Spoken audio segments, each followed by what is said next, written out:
Hello and welcome. My name is Terry, and today I'm sharing a card that I created using a few products from the Say It With Stamps collection. Let's get started. Okay, so here is a close-up look at the stamp set that I will be using today. This one is called A Day at the Beach. And I just love this one. Look at all the cute little images on the stamp set, and the sentiments on here are just so perfect. And I love the beach. So this kind of made my heart feel really nice. I need a beach getaway. Okay, so to start off my card, I am going in with white cardstock.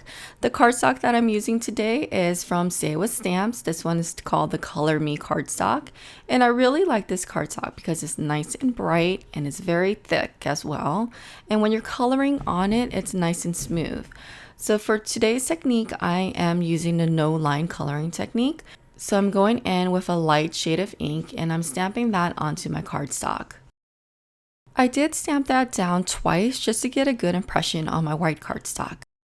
Okay, and once the images were nice and clear, I went in with my coloring medium, and I'm going in with color pencils today. So I'm using an oil-based color pencil, and I will start coloring. So like always, I will go ahead and leave a time here, and I will play some music so you can enjoy. But I know a lot of people don't like the coloring process, so if you don't, just go ahead and forward it to that time. But if you do, I hope you stick around and watch the whole process. Okay, I'll see you guys in a little bit.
So I am back. So after I finished coloring all of the images, I went ahead and ran that through my die cutting machine using the coordinating dies. And I love this. The lifesaver here actually cuts a little circle in the center, and I thought that was a great detail. Okay, so let's talk about the background scene. I'm going in with 2 stencils from Say It With Stamps, and I will list everything that I used down below if you're interested in taking a look at it. And I'm also going in with the same cardstock that I used earlier. This is again the Color Me cardstock by Say It With Stamps. Okay, so first of all, I placed my white cardstock onto my Make Art magnetic station, and I really like this station because it holds my cardstock in place along with the stencil. So I'm going in with the Clouds and Hills stencil at an angle. And I know you're thinking, hey, but that's a clouds and hill stencil. Why are you using it for a beach theme? But what I like to do a lot is I like to stretch out my supplies. So this stencil, you could actually use it as like the beginning of a wave scene. So that's what I'm doing here. I'm going in with a blending brush and some blue ink, and I'm just blending it off to the corner of my cardstock, creating the beginning of an ocean scene. After I remove the stencil, I want to go ahead and create my sand. So going in with a shade of ink that I found resembles the color of sand, I went in with a blending brush and blended that in as well.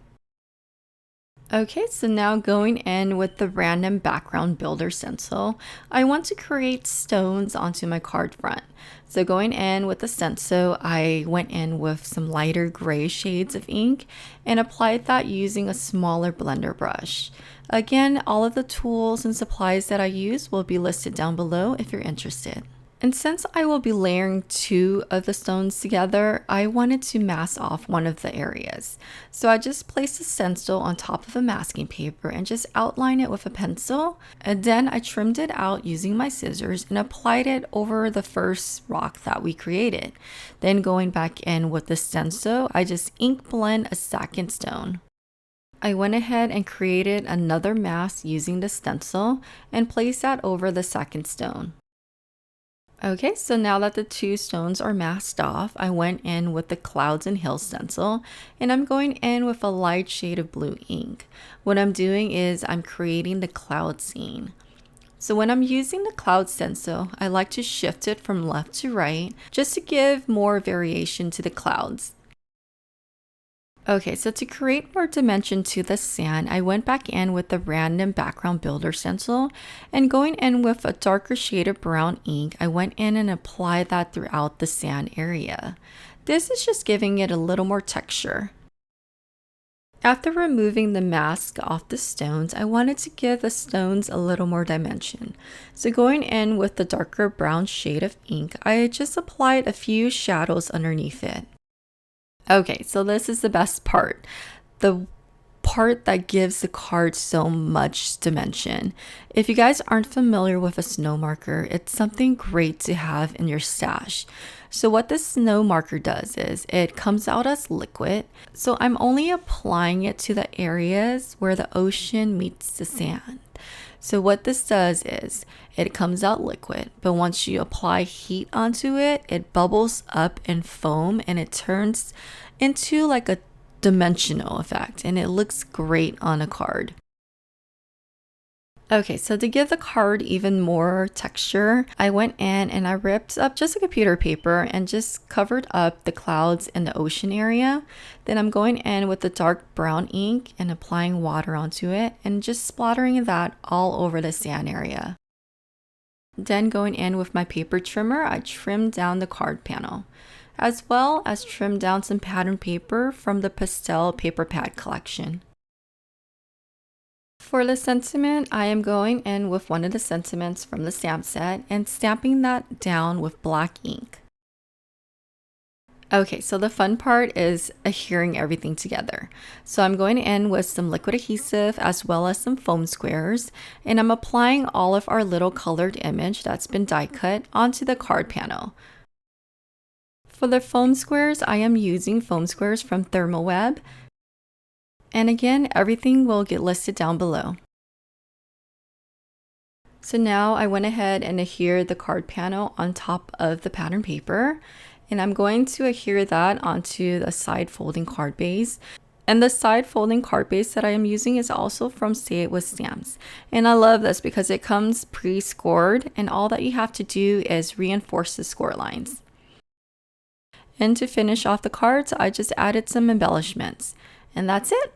I hope you enjoyed this tutorial, and please don't forget to thumbs up, comment, and subscribe. Until next time, have a wonderful day. Bye-bye.